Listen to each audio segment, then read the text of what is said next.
Gravando. Olá, pessoal. Boa noite a todos e a todas. Tivemos aí uma aula bem intensa, né? Tudo bem? No primeiro encontro. E assim, a nota final, que vai ser a prova final, eu só vou ainda definir se a prova vai ser... Deixa eu só ver se está saindo o áudio ali, mas eu acho que está. Rapidinho. Calma aí.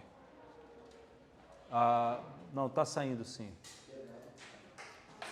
A prova final, eu só vou definir ainda se vai ser num dia ou se, na verdade, eu vou passar as perguntas para vocês escreverem. Porque eu sei que essa prova do último dia da aula é aquela loucura, porque tu fica tendo que decorar várias matérias de vários professores, e você fica com aquela sensação lotérica de se vai cair no dia o que você sabe, né? Então, o que eu quero é que vocês saiam do curso sabendo direito das coisas, que você saiba resolver os problemas, esse é o meu objetivo. Então, talvez eu mude, mas eu vou perguntar o que eu estou dando em aula, eu estou até gravando, as aulas têm esse objetivo também, para vocês poderem assistir depois, se for o caso, se alguém perder alguma aula, assistir, porque eu vou perguntar o que está na aula, e a nota vai ser com base na aula, tá? Então, essa é a minha preocupação. Vamos começar a aula falando de uma coisa prática. Antes de falar dos direitos reais e detalhar a questão de direitos reais, é importante você ver na prática como funciona. Vamos supor que o João, aqui no nosso exemplo, quer comprar um apartamento, está aqui o prédio, na 308 Sul, que é até uma quadra tombada, né, por conta da arquitetura e tal, uma quadra clássica de Brasília. Por causa da igrejinha e também por conta dos azulejos. Enfim, a quadra ela é toda... Por exemplo, ser dono de imóvel lá tem um charme, né, de você estar num lugar tombado, mas é muito mais caro, assim, porque quebra um azulejo, você tem que colocar exatamente aquele azulejo, aí você não acha com facilidade. É um pouco desgastante, Aliás, a interface que o direito das coisas tem com o direito urbanístico é incrível. Esse tema de tombamento, por exemplo, é uma das interfaces que você tem e que gera muitos problemas. Só para te dar exemplo de como você tem conexão entre isso, entre uma coisa e outra. Vamos colocar que uma determinada empresa é dona desse terreno, no SIG, em Brasília.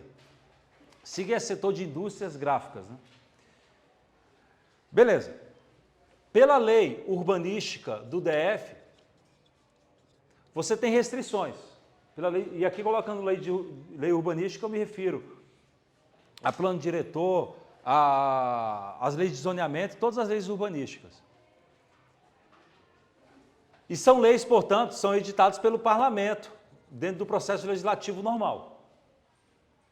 Eu sou dono desse terreno. Só que ele só pode ser utilizado para finalidades industriais e gráficas. E tem, portanto, uma restrição de construção. Não posso construir prédio residencial aqui, por restrição urbanística. E, além disso, você também tem restrições, às vezes, de construção. Às vezes, você pode construir, no máximo, 2 andares. Você tem o direito real de propriedade, é uma questão de direito civil, mas, inevitavelmente, você vai ter que dominar o direito urbanístico para poder resolver os problemas práticos que o proprietário enfrenta. Essa interface sempre você vai ter. Aí você entende o porquê que, se o proprietário, por exemplo, o dono, vamos supor, o NB Empreendimentos, LTDA. Aí você vai entender o porquê que o dono da empreiteira ou o dono da imobiliária vai querer ter contato político. Não é corrupção, é legítimo, faz parte da democracia. O que é ilegítimo é quando você tem pagamento de propina e você tem dedo no olho, né? O que não pode é dedo no olho, mas está dentro da regra democrática. Mas aí você entende o porquê de muitos empresários do mercado imobiliário terem contato com políticos. Por quê? Olha, quanto vale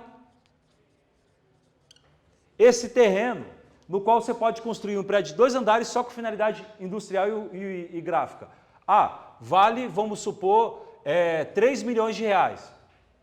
Tá, mas se eu conseguir mudar a lei urbanística, e quem muda é o parlamento, e o parlamento é composto por parlamentares eleitos pelo povo, que, se forem meus próximos, eu, empresário, eventualmente eu consigo com ele, eu ajudei na campanha, ajudei não sei o que, ele pode ir lá tentar fazer uma mudança da lei, e eventualmente a lei muda, e passa a admitir, agora, vamos supor que você construa 10 andares, não, 20 andares, e também pode ser residencial. Pronto. Por uma mudança legislativa, eu que tinha um imóvel que valia 3 milhões de reais, agora quanto que você acha que vai valer um terreno no qual você pode construir um arranha-céu de 20 andares, com finalidade residencial, e pode fazer lá aqueles resorts, aqueles condomínios resort que estão na moda, piscina, etc., e tudo luxuoso, e vendendo apartamentos de 100 metros quadrados por 2 milhões de reais, por 1 milhão e meio de reais. Quanto que vai valer esse terreno? O valor desse terreno vai saltar, meus queridos e minhas queridas, sei lá, estou chutando aqui, mas vai saltar lá para 50 milhões de reais. Porque eu aumentei o potencial construtivo. Potencial construtivo é essa aptidão do terreno de admitir construções em alturas maiores. Eu aumentei o potencial construtivo. No direito urbanístico, a gente costuma chamar isso de solo criado. Solo criado, que na verdade é um nome que o Estatuto da Cidade, pela doutrina, dá para a situação de outorga de direito de construir. A gente chama de solo criado, mas também pode usar para esse contexto. Na prática, quando você aumenta o potencial construtivo, você está aumentando o teu imóvel. Só que você não está aumentando geograficamente o teu imóvel na horizontal. Na verdade, você está tendo um aumento vertical do teu imóvel. Aí você entende por que na política sempre tem gente do mercado imobiliário, donos de vários terrenos. Por quê? Porque ele vai, de uma certa forma, ter influência. Ah, é corrupção. Não. Corrupção é se ele pagar propina, etc. É da regra democrática. Porque, e Aristóteles, já dou a palavra, Aristóteles, quando falava da concepção de poder, é o chamado problema do poder, que é atribuído a Aristóteles. Ele diz basicamente o seguinte, que uma sociedade ela é composta de vários grupos de interesses. Tem vários grupos de interesses que estão a todo momento em tensão, a todo momento. Então você tem o grupo de interesse dos empresários, do mercado imobiliário, mas tem o grupo de interesse dos urbanistas, tem os ambientalistas e tem vários grupos de interesse. E eles estão a todo momento brigando. A democracia é, na verdade, um processo. É você garantir que esses grupos tenham possibilidade de falar, de se expressar, e vence quem tiver a maioria no parlamento. É essa a ideia. O que acontece é que esses setores, por exemplo, do mercado imobiliário, costumam ser muito organizados. Então, eles acabam tendo mais força, às vezes, no parlamento, do que outros setores, que ficam dispersos. Democracia é uma espécie de briga constante, de estabilidades temporárias entre grupos de tensão que a todo momento estão brigando e um querendo prevalecer sobre o outro. Faz parte da democracia isso. O que está errado é o dedo no olho, né? Que é comum haver, como a gente já mencionou na aula passada. Diga. Então, que eu acho que ficaria mais fácil, por exemplo, se você usasse o nome. Eu acho que o Paulo Otávio ficou horrível assim. Eu não citei nome. Em Brasília, as cidades costumam ter empresários, sempre tem um empresário que se destacou, mas não citei nome porque não dá para, não tenho certeza absoluta e tal, e porque, enfim... Então, melhor dizendo, o Paulo Otávio ficou rico assim. mas não quer dizer que é ilegítimo, esse é o ponto. Não, você disse que não é legítimo, que não é corrupção, É. mas ele ficou rico assim. Mas também não estou dizendo que não houve, né? Assim, eu não sei. Mas faz parte da democracia. Daí porque os grupos têm que se organizar. Agora, uma coisa você tem também quando você fala dessa dinâmica das cidades. Você também tem uma briga constante entre quem é proprietário e quem não é proprietário. O professor Frederico Viegas, que é um dos maiores juristas em direito de propriedade, direito das coisas no Brasil, ele é um dos maiores. A tese do concurso para titular de professor aqui da UNB, por exemplo, dele, ele tratou sobre isso. E para mim a abordagem dele é perfeita. Basicamente o que ele coloca, ele pega autores estrangeiros, basicamente norte-americanos, como Paul Singer, como parâmetro. Ele coloca basicamente o seguinte: quando você fala de problema proprietário, o problema proprietário nada mais é do que fruto de uma briga no octógono, uma briga de MMA entre quem é proprietário e quem não é proprietário. Vamos lá, Sudoeste Econômico. Sudoeste Econômico. Todo mundo aqui é de Brasília, a maioria nasceu em Brasília ou viveu em Brasília. Você sabe onde é o Sudoeste. O Sudoeste, quando foi criado, eu lembro, era um deserto, começou a surgir alguns prédios lá e tal, o preço era mais em conta, o pessoal foi comprando, até que deixou de ser um deserto e passou a ser um oásis.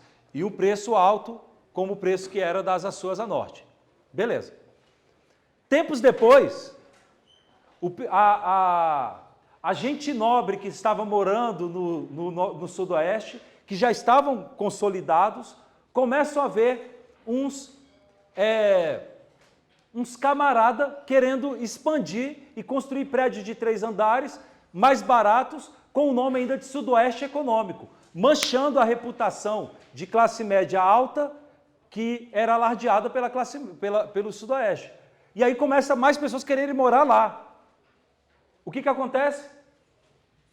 Quem é proprietário, quem já está lá com a propriedade, quem já tem um apartamento no Sudoeste que está valendo R$1 milhão, está antevendo que o preço do seu imóvel vai cair. Vai cair porque no mesmo setor, com a mesma basófia de classe média ostentando, eu sou do bairro nobre do Sudoeste, vai ter o camarada mais pobre que vai comprar o apartamento lá, que nem é tão pobre também, mas nesse contexto, que vai comprar um apartamento mais barato chamado Sudoeste Econômico. E vai falar que mora no Sudoeste. Vai ter o CEP de classe média. Aí o que aconteceu? Quando o Sudoeste Econômico, o pessoal começou a querer construir, vieram uma pressão incrível dos proprietários. Basicamente era o pessoal que morava no Sudoeste, que se organizou para tentar, de qualquer forma, por via legislativa ou por via de influência no Poder Executivo, para barrar a construção do Sudeste Econômico. É legítimo, mas é comum que quem é proprietário se organizar para não permitir que o valor do seu imóvel caia, porque cai quando se aumenta a oferta. A gente precisa estar atento a isso, porque isso tem que nos guiar para as nossas reflexões acadêmicas e também quando vocês se formarem enquanto profissionais do direito, para poder saber colocar as coisas no devido lugar. Por quê? Porque quem não é proprietário não é organizado. Quem não é proprietário não costuma ser organizado. E aqui vale tudo, meus queridos e minhas queridas. Vale você usar o parlamento, legítimo. Vale você tentar colocar uma representação no Ministério Público. E, por exemplo, um promotor que mora no Sudoeste vai acabar sendo tentado a propor com mais facilidade uma ação civil pública e usa, às vezes, como cortina de fumaça, proteção ambiental ou proteção à cidade tombada, para poder bloquear um novo empreendimento. Ah, não, mas para com isso, está falando que o Ministério Público, o promotor vai agir de acordo com a sua intenção pessoal. Não, meu querido, isso não é corrupção. Para de idealizar um mundo que não existe. O direito é marcado por um grau de subjetividade. Isso é abecedário de teoria geral do direito. Miguel Reale, quando falava do direito, ele falava de duas perspectivas, dois aspectos do direito, na sua teoria do conhecimento do direito, que é chamado de ontognosologia jurídica, é a teoria do conhecimento do direito. Ele fala que o direito é marcado por dois aspectos. Você tem que guardar isso para o resto da tua vida, porque essa é a vida real. Essa é a vida real. Aspecto objetivo, ele chamava de teoria tridimensional do direito. O que dizia a teoria tridimensional do direito que vocês devem ter estudado? Que direito é fato, valor e norma. Então, já começa a ser subjetivo o terreno, já é movediço o terreno sobre o qual está o jurista. Por quê? Porque o jurista não vai interpretar só o texto legal, ele vai interpretar também o valor e também vai levar em conta os fatos. Quer dizer, ele já tem uma certa liberdade para dizer o que é certo e o que é errado. Do ponto de vista objetivo, que é a teoria que é o aspecto objetivo da teoria do conhecimento do direito. Agora, o Miguel Reale, gênio, dizia, não é só o terreno que é movediço, não. Também é movediço a cabeça do jurista. E aí ele falava do aspecto subjetivo da teoria do conhecimento do direito, da ontognosologia jurídica do direito. E qual é o aspecto subjetivo? É o chamado culturalismo jurídico. Aí ele diz que o profissional do direito, ele gosta de usar o operador do direito, é uma expressão que o pessoal gosta muito, porque operador dá uma ideia de alguém não intelectual que está fazendo uma coisa, um operário, o pessoal gosta de jogar tomate nessa expressão por isso. Uma bobeira incrível, mas as pessoas às vezes preferem escrever profissional do direito. Para mim não tem nada a ver, pode ser operador, não tem problema. Mas o operador do direito, quem é o operador do direito? É o juiz, é o promotor, é o membro do Ministério Público, já falei, né? É o advogado público, é o advogado privado que eventualmente está tendo algum tipo de poder, é o TCU, é o Tribunal de Contas do DF, é qualquer um que atua com o direito.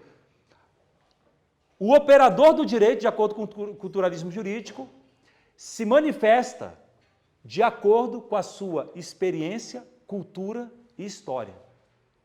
Meu querido, está explicado o porquê que no Supremo Tribunal Federal, o ministro Marco Aurélio, que era genial e continua sendo genial, sempre era voto vencido, ou era costumeiramente voto vencido. E ele não falava besteira. Ele não fazia defesas de infantis, não. Quando ele defendia algo contrário, ele defendia uma posição juridicamente sustentável, razoável, mas é porque ele tem uma visão diferente.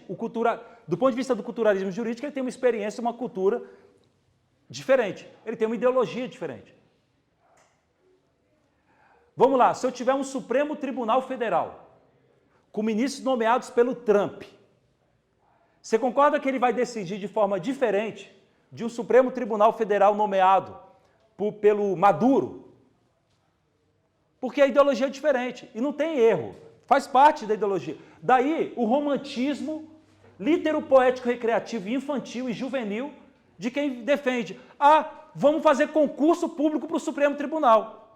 Como se fosse possível você ter um jurista puro, uma teoria pura do direito. Isso é romantismo de abecedário. Não existe isso. Aliás, é até perigoso, porque às vezes você coloca concurso público, aí entra um louco lá, pronto, acabou. Aliás, nesse ponto, eu, por exemplo, tenho uma ressalva severa à interpretação que é feita do princípio da independência funcional do Ministério Público. A independência funcional, para mim, tem que ser institucional, não individual. Em que sentido? Se você pegar um promotor que passou no concurso, e vamos supor, aqui tentando, já houve até episódios disso em outros carnavais, um promotor que tem uma ideologia, vamos supor, radical de esquerda. Ele nunca vai propor ação de improbidade administrativa contra o pessoal da esquerda, dificilmente vai. Aconteceu isso já em outros episódios. Ele só vai propor contra quem for da direita. A mesma coisa se tiver um promotor que é de ideologia da direita. Ele nunca vai propor ação contra o pessoal da direita, ele vai propor só contra o pessoal da esquerda. Por quê? O cara tem uma visão canhestra ou torta da vida. É a vida dele, como ele pensa. Daí que eu penso que ações como ação de probidade administrativa, que são ações extremamente pesadas, ações civis públicas, e até, talvez, até ações penais, para mim, deveria ter uma aprovação de um órgão colegiado do Ministério Público. O colegiado dissolve a ideologia.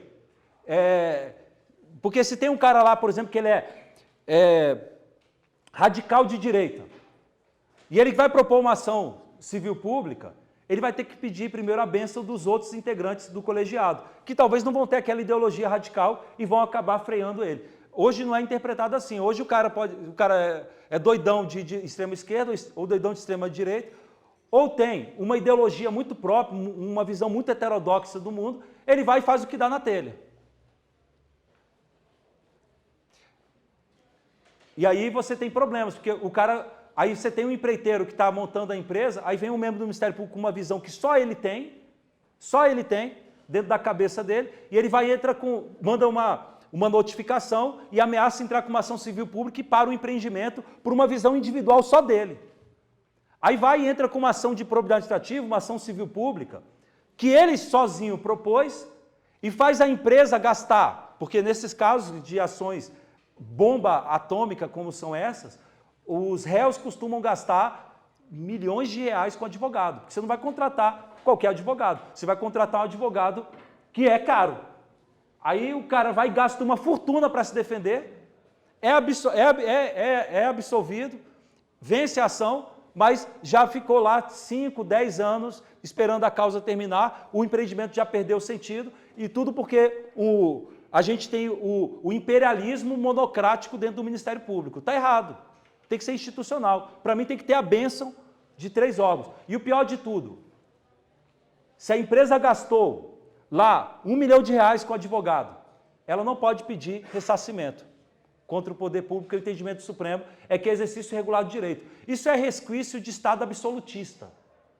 O Estado absolutista é aquele Estado em que o rei vai lá, o imperador, o governante vai lá, destrói teu jardim, destrói teu patrimônio, e depois você não pode pedir nada de indenização. Não, peraí, se o poder público entrou com a ação e fez eu gastar uma fortuna com advogado, com defesa, depois ele tem que me ressarcir, ué. Não é porque o ato é ilícito. Não, o ato é lícito, mas você tem que pagar a conta. Ir para o cinema é lícito, mas você tem que pagar o ingresso. Você tem que ter responsabilidade civil por ato lícito nesses casos. Mas a gente tem ainda esse tipo de arbitrariedade. Mas eu menciono isso porque os conflitos que você vai encontrar envolvendo direito de propriedade, 90% dos casos são conflitos, grosso modo, envolvendo proprietários e não proprietários. Ah, vamos proibir Airbnb em condomínio, que é um debate que está na crista da onda. Pode a convenção de condomínio proibir o Airbnb? O tema ainda está sendo tateado pelo STJ, já sendo o STJ no sentido de que pode proibir com um quórum de 2/3, mas ainda está sendo tateado, não está consolidado ainda. O que é isso?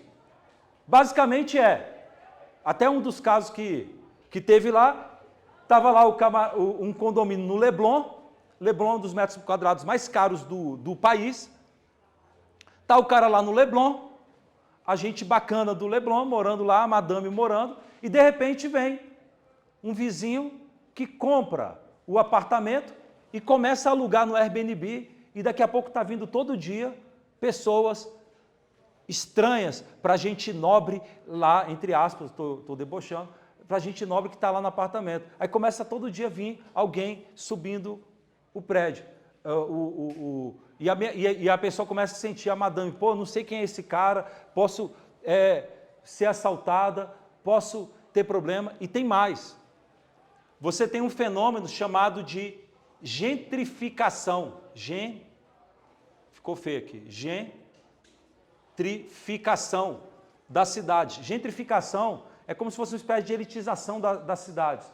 No momento que você começa a permitir o Airbnb no Leblon, em Copacabana, você está falando que um apartamento, se explorado economicamente no Airbnb, gera muito dinheiro para o proprietário. Porque o Airbnb é muito melhor do que uma locação. Em vez de você ganhar R$2.000 por mês alugando um apartamento, você vai ganhando muito mais porque você faz locações por diária. Então você acaba ganhando muito mais. E se o apartamento gera mais renda para o proprietário, o valor do apartamento também sobe. Então você tem uma tendência de subir os preços dos apartamentos em locais turísticos. E tem mais um detalhe. Você também tem uma mudança no comércio local. Porque no lugar em que você tem só ciganos que comparecem lá, turistas ciganos, que aparecem lá do Airbnb, alugam e depois vão embora. Para que você vai ter um comércio lá de, por exemplo, de alfaiate? O alfaiate lá não vai ter muito, não tem mais morador fixo. É um bando de itinerantes. Vai começar a ter só lanchonetes, café da manhã e farmácia e serviços basicamente voltados àquele tipo de público. E aí quem mora lá no Leblon começa a ver a cidade mudar.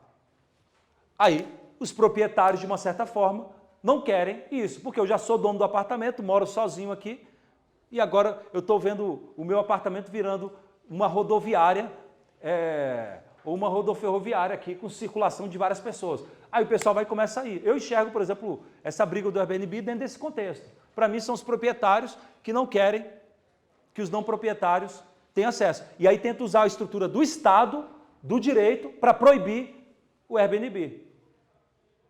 Eu pessoalmente acho que não tem que, para mim poderia proibir por unanimidade dos condôminos. Aí pode, porque você pode mudar a finalidade do condomínio. Mas por um simples motivo. Isso é mercado privado, o Estado não tem que ficar se metendo nisso. Você usa o apartamento como você quiser, você pode alugar. Ah, estou alugando por 2 meses ou estou alugando por um dia. Faz o que você quiser. Você pode levar quem você quiser para sua casa. Você não pode todo dia trazer uma pessoa nova para sua casa? Você pode emprestar seu apartamento todo dia? Pode. Isso no modelo brasileiro. Porque, por exemplo, nos Estados Unidos, eu nem sei se eu tenho ainda lá em casa, eu já tinha lido uns contratos de locação na ilha de Manhattan. Lá é interessante porque, assim, o americano tem um jeito próprio, assim, quem manda, quem legisla é uma associação privada de imobiliárias na ilha de Manhattan. Tem uma associação, eles colocam o contrato modelo, todo mundo que é associado segue aquele contrato modelo e tem as cláusulas lá dos contratos de locação. Eu li cláusula ridícula do tipo do seguinte: você alugou um apartamento em Manhattan, você está lá perto do World Trade Center, feliz no seu apartamento, pagando lá $10.000 por 25 metros quadrados. Aí tu está lá, feliz lá. Aí diz a cláusula: se acontecer um incêndio e 25% do apartamento for incinerado, você tem que continuar pagando o aluguel de 75%. Está escrito lá. E é válida. Você tem umas coisas assim muito americanas, assim, que é um tipo de liberdade. E lá nos Estados Unidos, na maior parte dos estados, você também tem uma liberdade do condomínio. O condomínio pode estabelecer vários tipos de regras. Em Manhattan, por exemplo, você tem nos prédios restrições de trazer visitantes. Para você poder trazer visitante, tem prédio que fala que você só pode trazer um visitante, não pode trazer mais. E para trazer, tem que primeiro cadastrar e o síndico tem que aprovar, eventualmente o cara tem que mandar também documentos para provar que ele é uma pessoa de bem, e você tem uma restrição, até um patrulhamento até no uso do seu imóvel. Você não pode trazer, vou trazer minha família toda lá, meus 10 irmãos. Não pode, no seu apartamento só pode entrar um visitante. Tem isso e é lícito, mas é um direito que é muito peculiar, que é da mentalidade norte-americana. O nosso direito, por exemplo, não tem esse tipo de liberdade total, a gente prestigia muito mais a propriedade privada individual nesse ponto, né? Não a coletiva, né? Mas a ideia de comunitarismo, que é uma ideia que está por trás da formação sociológica dos americanos, acaba dando muito prestígio a essas normas comunitárias, vamos dizer assim, né? Diga. Não, professor, eu ia comentar o senhor falou sobre o Airbnb, eu concordo em grande parte. Agora, por outro lado, se o condomínio comprou o apartamento sabendo que não poderia fazer Airbnb, aí me parece até razoável. É por isso que eu falei da unanimidade, pelo seguinte: o Código Civil, no artigo 1300 1344, né, mais ou menos por ali, não lembro de cabeça o artigo, ele diz o seguinte: para alterar a finalidade do condomínio, você precisa de unanimidade. O que é finalidade? Você já viu prédios em que você só pode montar comércio médico. Júlia Diné, por exemplo, o edifício Júlia Diné. Você não pode comprar a loja e colocar um escritório de advocacia. Por quê? Porque a convenção diz que aquele condomínio só pode ser utilizado para finalidade de comércio médico. Às vezes você também tem leis de zoneamento que também proíbem. Então, às vezes a própria lei de zoneamento fala, só pode ter atividade médica lá. Mas ainda que não tenha lei de zoneamento, não tem uma lei urbanística, a convenção pode colocar restrição de uso. Só que tem que ser unânime. Por que é unânime? Porque você que é dono, quando você comprou o imóvel, você comprou sabendo que o imóvel podia ter uma exploração, uma determinada finalidade. Não pode a maioria mudar a finalidade e frustrar a utilidade do imóvel para você. Então, eu moro num prédio residencial, daqui a pouco vem a maioria e fala que vai virar comercial. Eles estão me expulsando do meu imóvel, não dá para violar a propriedade. Airbnb, para mim, você está restringindo a forma de alugar o bem. Alugar você pode, faz parte do direito. Você pode trazer todo dia uma pessoa nova no seu apartamento, você pode fazer o que você quiser com o seu apartamento, claro, respeitar os abusos. Agora, se a unanimidade colocar restrição, falando, olha, aqui é um prédio nobre, que não vai poder alugar nunca. Só quem comprou vai ter que morar. Às vezes acontece isso. Alguns prédios, já te passo, Pedro, a palavra. Por exemplo, em Goiânia você tem. Em Brasília é mais difícil, mas você tem alguns locais que se unem lá 8 amigos e constroem um prédio de 8 andares. É comum isso. Aí eles vão e constroem o prédio, cada um fica com um apartamento e eles colocam uma convenção de condomínio falando, olha, ninguém pode alugar apartamento aqui. Se for sair, tem que só vender, porque a gente não quer ninguém itinerante aqui. É um lugar bem privado. Pode, mas tem que ser unânime. É esse o ponto. O senhor comentou sobre os Estados Unidos e eu já vi também na Flórida alguns condomínios que são divididos entre casas que podem alugar e casas que não podem. Elas são exatamente iguais. Só que as casas que não podem alugar são mais baratas, exatamente como o senhor falou. E as casas que podem alugar são mais caras. O condomínio é literalmente dividido em dois. É interessante porque é o seguinte, a ideia lá é porque eles acabam aplicando essas regras comunitárias também para o que a gente conhece aqui como loteamento fechado. Então, esses loteamentos fechados que a gente tem aqui, condomínio Império dos Nobres, etc., é tratado também como condomínio e essas regras de liberdade que você tem é também aplicada lá. Às vezes até a cor da cortina eles disciplinam. Olha, aqui só pode ter cortina, mesmo dentro do apartamento, você só pode colocar cortina amarela, porque aqui a gente colocou essa regra e você vai ter que seguir. Mas o americano tem um jeito diferente assim, de pensar, que nem é o jeito europeu também, e também não é o nosso. A gente tem uma tradição jurídica mais conectada com a Europa continental. E os americanos têm um jeito próprio de ver a vida. Uma pergunta. Nesse caso da unanimidade, assim, o bicho que quiser fazer o Airbnb, assim, vai na reunião do condomínio e acaba com ela. Vamos lá, se ele faz o Airbnb, mas não tem unanimidade. Se ele quiser fazer o Airbnb no apartamento dele, a regra da unanimidade, ele pode ir na próxima reunião do condomínio e acabar, assim. Sim, Tipo, ele vota contra. ele vota contra. Sim, é isso mesmo. Porque quando compraram, sabiam que podia alugar o apartamento.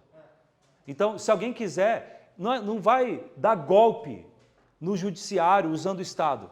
Usa dinheiro. Você quer acabar com o Airbnb? Compra o apartamento daquele cara que está querendo fazer Airbnb, aí você se torna proprietário e você muda a conversão, fica unanimidade. É mercado privado. Eu acho que o direito não tem que ficar se intrometendo em mercado privado. Por exemplo, uma coisa que acontece às vezes em condomínio, e para mim não é ato emulativo. Ato emulativo é só se for só com essa finalidade. Mas, por exemplo, já vi casos em São Paulo assim. Uma empresa comprou lá, queria comprar todos os apartamentos. Todos os apartamentos de um prédio. Por quê? Porque ele tinha vários funcionários e queria colocar os funcionários para morar lá.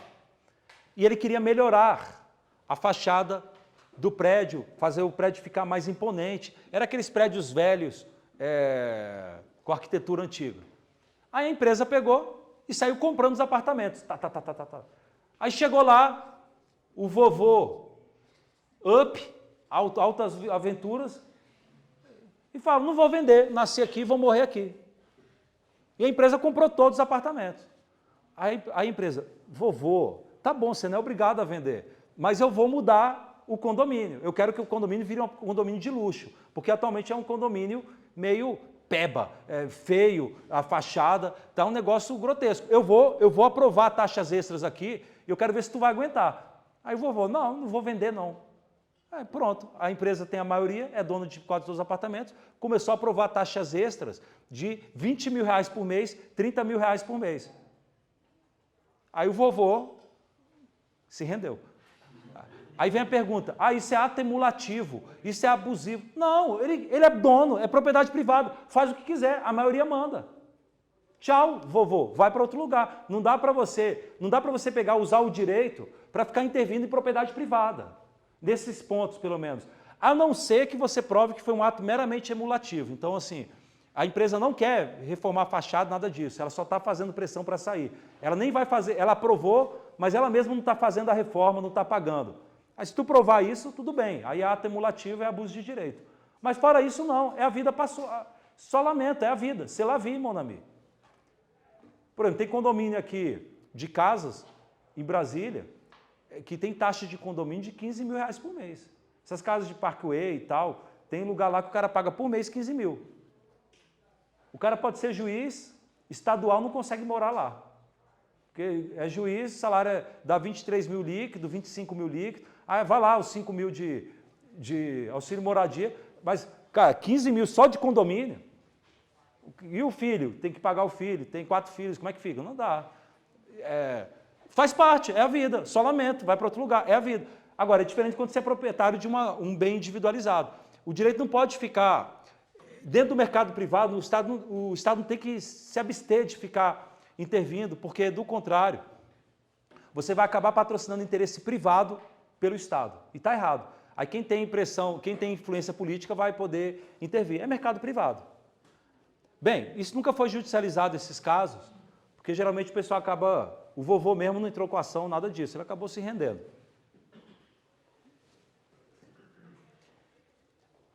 Agora, para finalizar essa abordagem política e realista, de realismo proprietário, é importante você entender isso, porque às vezes você, enquanto jurista, se você é o julgador, se você é o operador de direito que vai atuar, e, por exemplo, você vê situações como essa, às vezes você tem que ter noção disso para poder decidir. Por exemplo, Sudoeste Econômico, para mim é evidente que tinha que permitir. Para mim é evidente que tem que permitir. Por quê? Porque o que a gente está fazendo, na verdade, é só prestigiar quem já é proprietário. Aí a população está começando a ser jogada lá para a periferia, longe, fica morando longe do centro para poder prestigiar quem está morando aqui, que já é proprietário. Você começa... daqui a pouco a gente vai se tornar que nem São Francisco, as pessoas vão estar morando em containers. E a cidade foi feita para o homem, não é o homem que foi feito para a cidade. Eu até tenho uma visão, do ponto de vista urbanístico, mais rebelde. Tem gente que fica colocando a proteção urbanística de uma forma tão exagerada que a população começa a viver mal. Só a classe rica continua lá morando feliz dentro do centro, enquanto a maior parte da população está vivendo com os ratos lá na tonga da Mironga do Caburetê, longe da cidade, e morando em contêineres e tudo mais. Eu não sei, eu tenho uma visão um pouco mais rebelde. Em alguns casos, tem que tombar mesmo e tem que restringir, mas tem outros casos que eu acho que é melhor você tirar uma foto e derruba e constrói. Porque é melhor do que a população ficar vivendo mal. Minha visão, que não é a visão majoritária, né? Não é a visão que prevalece. Agora, também não sou iconoclasta nem nihilista, né? Sair destruindo tudo, não. Ver o que dá, sem que ver a cidade. Se começar a ficar muito, muito injusta a cidade, a população está sofrendo demais, todo mundo morando lá longe porque se está prestigiando, para poder manter arquiteturas do século XVII em pé. Se essa cidade está começando a ser prejudicada e o povo está começando a sofrer, eu já acho que está na hora de tirar uma fotinha e derrubar e construir prédios para morar mais gente no centro. Eu teria uma visão mais assim, mas não é o que prevalece, né? Na verdade, isso aí é um debate bem mais candente, né? E cada um tem uma visão do mundo. Faz parte da democracia. É interessante você enxergar isso, porque isso vai te guiar nas interpretações e também vai te ensinar a trabalhar. Nas teorias críticas do direito, Por exemplo, o direito achado na rua, não sei se vocês tiveram aula de sociologia jurídica, ele é uma das teorias críticas do direito. As teorias críticas do direito, elas têm, em grande parte, uma vocação ditatorial. Só que é o que, até eu escrevi isso na dissertação, é um discurso do opressor na boca do oprimido. Stalin, e tem vídeos disso, eu inclusive até citei e coloquei, Stalin, que matou mais que o Hitler, quando ele falava, ele dizia, estou libertando o povo do sofrimento e do imperialismo dos burgueses e vou libertar vocês, e matando todo mundo.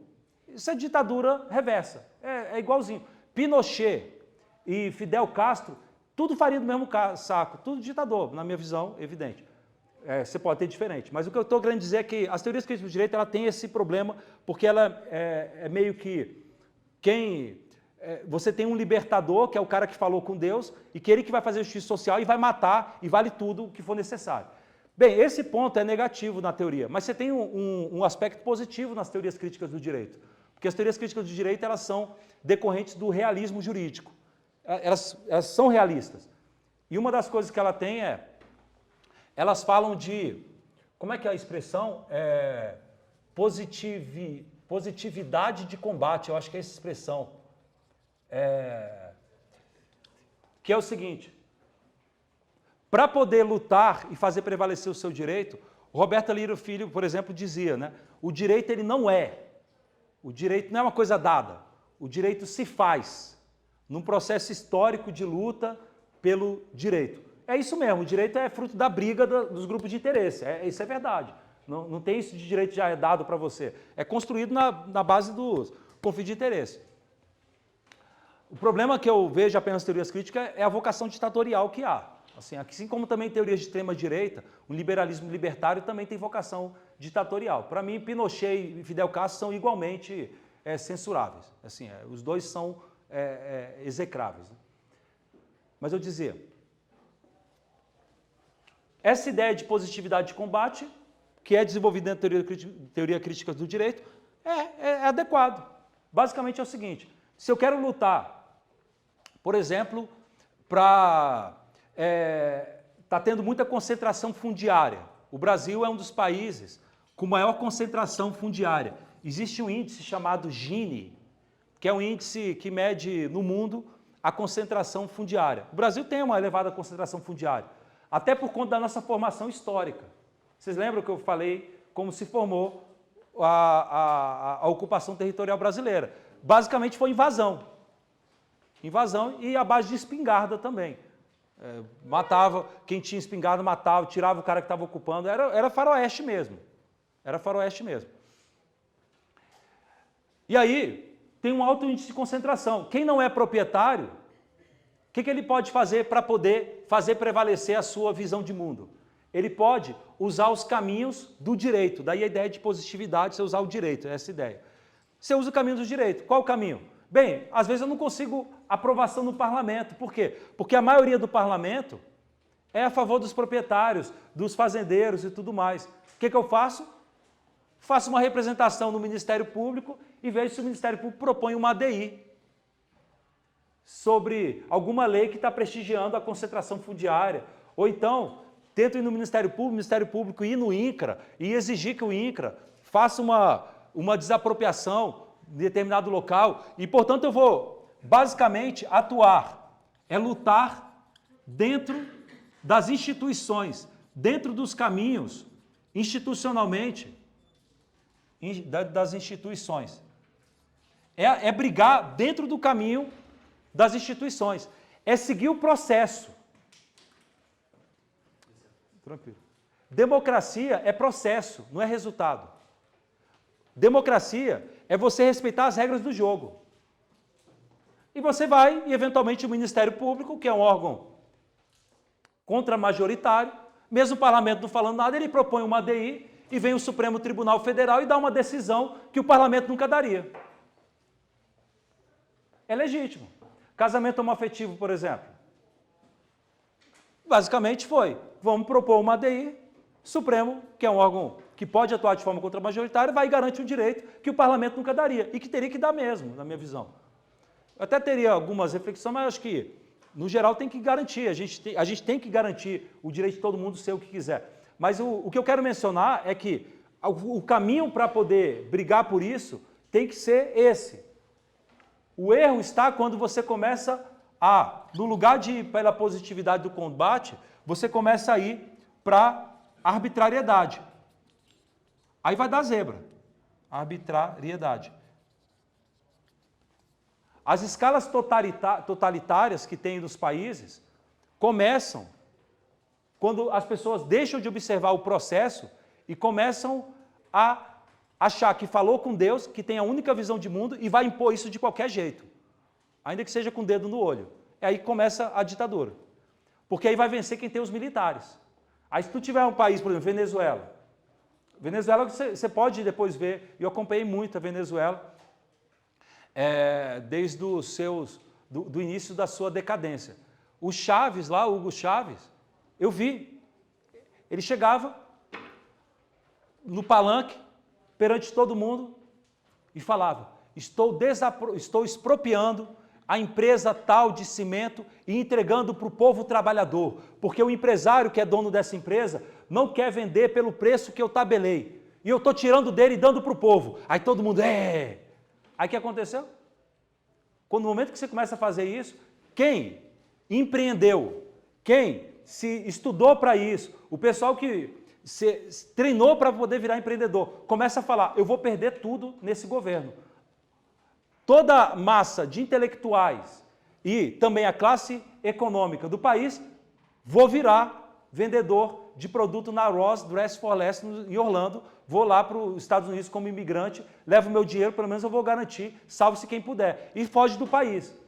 E o governo até estimulou mesmo que saísse para ele poder se apropriar dos bens. Aí, os trabalhadores assumem a propriedade da indústria, só que o trabalhador, ele não é empresário para aquilo, não tem dinâmica para aquilo, quebra toda a indústria, vai todo mundo para a lama. Aconteceu que a Venezuela foi para a lama e eu acho que é até difícil de recuperar. Para mim, isso aí, assim, acabou. O país, ainda mais quando acabar o petróleo, é que acabou de vez. Porque foi para uma escala de violência. É igualmente execrável como também as ditaduras de direita, tá? Eu já percebeu que eu tenho repulsa a ambos, e a gente tem que pensar assim, me parece, para a gente poder defender um tipo de sociedade equilibrado que acomode todos os interesses, que todo mundo possa ser o que quiser. Mas o principal é você não fugir das regras. Agora, nem sempre as regras são justas também, né?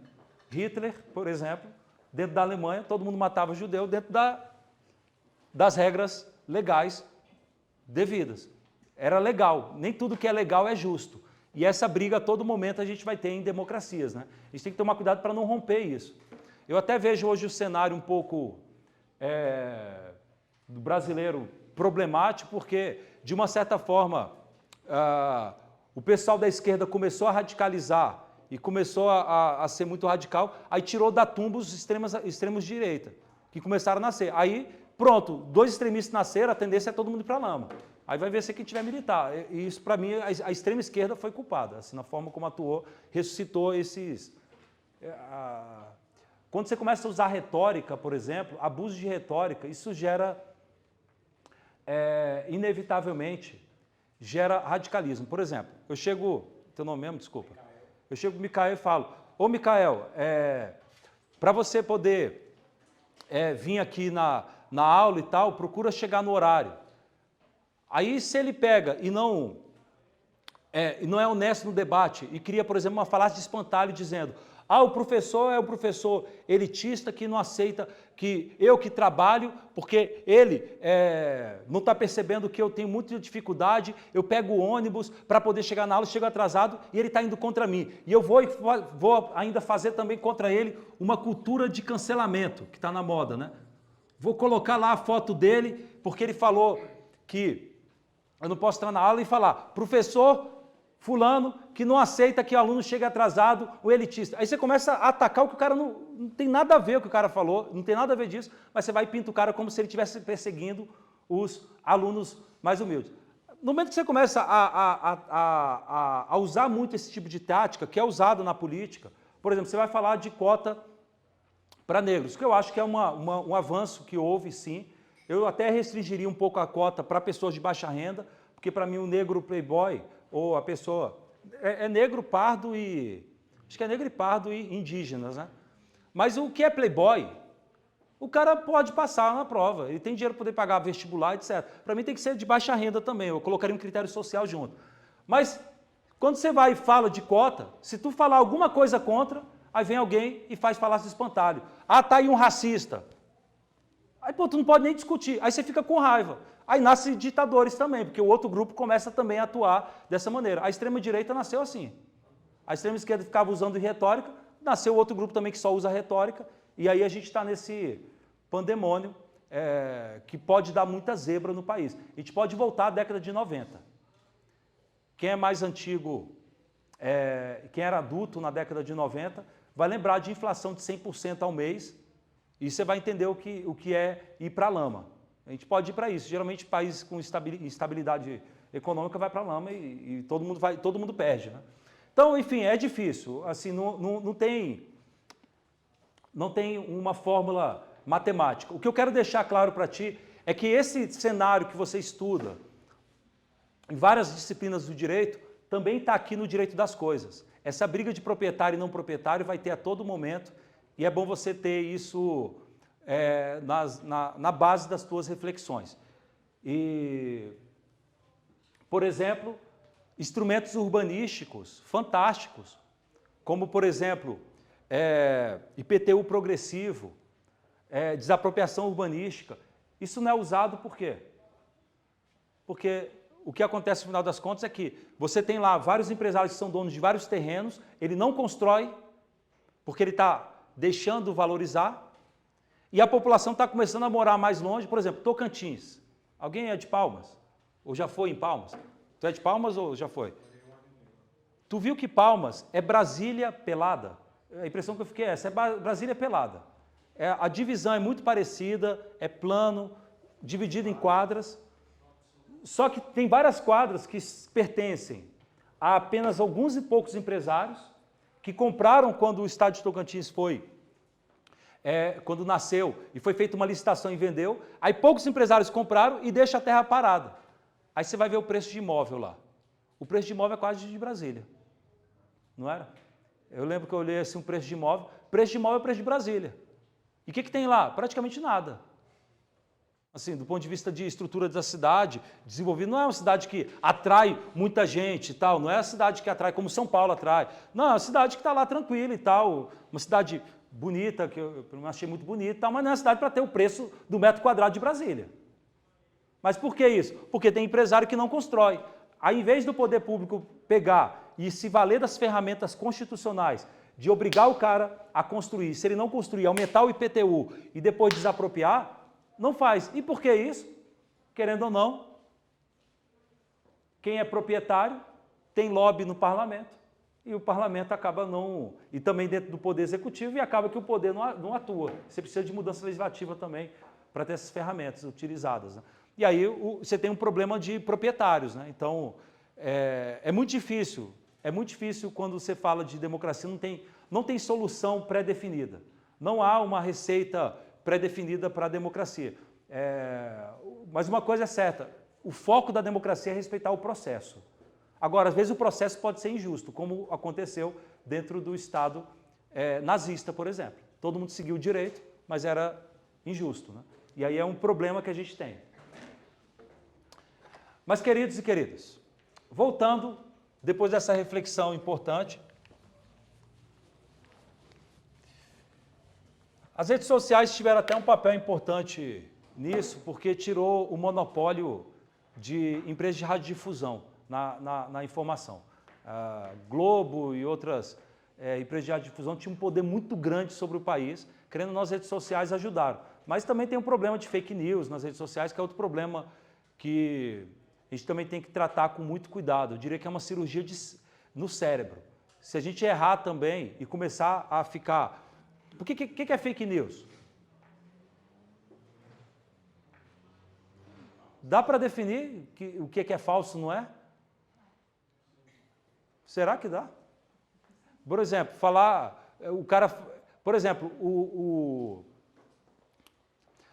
Ronald Coase é um dos principais autores do mundo, é um dos pais da análise econômica do direito. Ronald Coase dizia, textualmente no livro, se a gente estrangular os números, eles confessam. Porque a gente tem uma ideia de que, mostrei aqui na estatística, está aqui, 80% das pessoas no Brasil, em tal condição, sofre isso.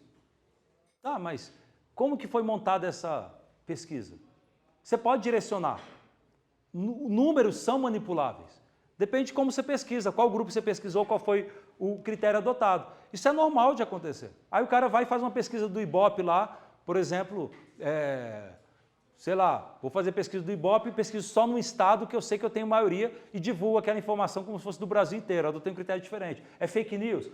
O meu problema com fake news é que se a gente começar a silenciar, o Supremo está adotando essa linha que eu acho que a gente tem que atacar sim em alguns pontos, mas se a gente começar a silenciar o que a gente acha que é injusto de fake news, no dia em que mudar os atores, mudarem os magistrados, mudarem os que vão estar no cargo decisório, eles vão começar a usar o fake news para silenciar o outro grupo. É mais ou menos o seguinte, o professor Hartmann o Fabiano Hartmann gosta de usar essa expressão, quem nos salvará dos bons? Quando a gente defende, por exemplo, de intervir e silenciar grupos que defendem ideias que a gente acha fake news, quem vai nos defender dos bons? Ou seja, se mudar o fator, se eles tomarem o poder, por exemplo, e eles começarem a usar a mesma ferramenta para perseguir o outro grupo, porque não existe freira no bordel. Por exemplo, do ponto de vista da política, a extrema-direita e a extrema-esquerda, as duas usam fake news. Sempre usaram. Agora, tem que atacar ou não tem? É sensível, não tenho resposta. O que eu estou dizendo é que a gente vive, sim, dentro da democracia, de um terreno movediço que a gente tem que saber, como está fazendo uma cirurgia no cérebro, saber onde intervir ou não. Porque se tu intervir errado, isso pode dar zebra lá no futuro. Né? Eu também acho que não tem que deixar livre, não. Já finalizo essa parte para a gente poder avançar aqui. Você sabia que o Hitler chegou a ser preso? Lá atrás. Porque o Hitler, ele quando começou a defender as ideias loucas dele, ele era um nanico, ninguém dava atenção para ele, a Alemanha também depois melhorou economicamente, aí quando tem pobreza é que essas ideias mais radicais ganham espaço. Aí chegou um momento lá que ele tentou dar uma espécie de golpe e prenderam ele. Aí depois soltaram e falaram, isso é um cara louco, inofensivo. Aí de repente, quando imaginou, o cara virou um dos piores personagens do mundo. Né? Então também assim, às vezes a democracia tem que atacar também.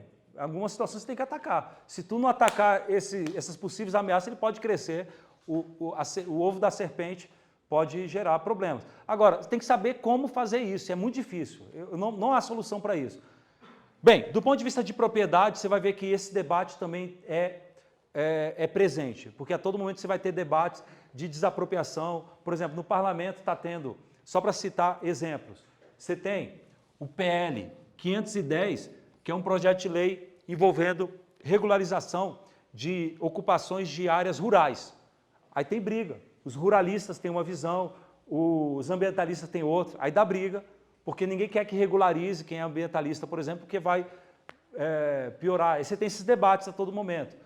Você tem, por exemplo, o PL 4188, que é o projeto de lei de garantias, que está facilitando a execução de garantias pelos bancos, para poder, por exemplo, se você está até flexibilizando bem de família. Se você oferecer um imóvel em garantia para o banco, depois você não pode chegar e falar, pegadinha do malandro. Quando você não pagar, o banco vai executar, você fala que é bem de família e é impenhorável. Atualmente você pode usar a pegadinha do malandro. Você oferece em garantia para o banco te empresta, aí você não paga. Quando o banco vai te executar, você saca da cartola a Lei 8.009, que é a Lei de Bem de Família, e fala que é impenhorável. Aí o parlamento está mudando isso e tal. Mas você vê que a pressão por exemplo, você vai ver quem está por trás são os bancos, que usa a estrutura do lobby e do grupo de interesse. É legítimo? É democrático. A questão é o outro grupo também se organizar, né? Diga. Professor, a má-fé comprovada pode afastar a proteção do grupo de família? Depende do caso, mas em princípio sim, mas depende do caso. A tendência da jurisprudência é não dar muita voz à ideia de má-fé, porque, por exemplo, esse caso de você oferecer o bem em garantia e depois alegar pegadinha do malandro e falar que é impenhorável, a jurisprudência tem aceitado, dizendo que se a dívida não foi contraída em favor da família, é impenhorável. Ainda que tivesse má-fé do cara que ofereceu o bem em hipoteca. Atualmente já é assim, a lei só está deixando mais claro que pode, em qualquer momento, ser penhorar. Mas o que eu quero deixar claro é, essas brigas, meus amigos, você tem que ocupar a sua mente. As tuas pesquisas aqui na graduação, e se você for fazer mestrado ou doutorado, tu vai ver que a tua pesquisa basicamente vai estar dentro desse cenário quando você for falar de direito de propriedade. Essa é a briga que nós temos em direito de propriedade. Tá. Vamos agora para uma parte mais dogmática. Eu quero comprar um imóvel. Eu sou o João, tenho um apartamento lá na 308 Sul, apartamento 303, e eu quero comprar um apartamento. Como é que eu compro? Eu achei lá, o cara está vendendo e quer me vender. Beleza, qual que é o procedimento? Aqui é como se fosse um curso para corretor de imóveis, não é para a faculdade de Direito. Corretor de imóveis, como é que funciona? É importante, meus amigos e minhas amigas, você primeiro saber como funciona na prática para depois estudar a teoria. Um erro grave que eu até cometi na graduação também, é que geralmente eu começava pela teoria, sem tentar entender como funciona. Aí fica muito abstrato. Processo civil. Sabe quando que eu fui aprender processo civil? Nas matérias, nas aulas aqui do Ítalo, professor Ítalo e tal, que é genial e tal, eu ficava boiando, assim. Porque é muito abstrato, nunca tinha visto o processo. Na verdade até já tinha visto, mas nunca tinha manuseado. Aí depois que eu comecei a mexer com o processo, quando fui fazer estágio e tal, aí eu vi na prática como funciona, aí desanuviou a minha mente. Entendi, agora sim, a matéria de processo civil passou a ser algo concreto para mim. É importante você entender como funciona na prática. Então, antes da gente falar das teorias, vamos que nem um corretor de imóveis. Como é que é a venda? Você já visitou o imóvel? Já visitei e tal. A parte jurídica. Não, já fez, já está acertado o valor. Quero formalizar tudo. Como é que eu vou formalizar? Isso.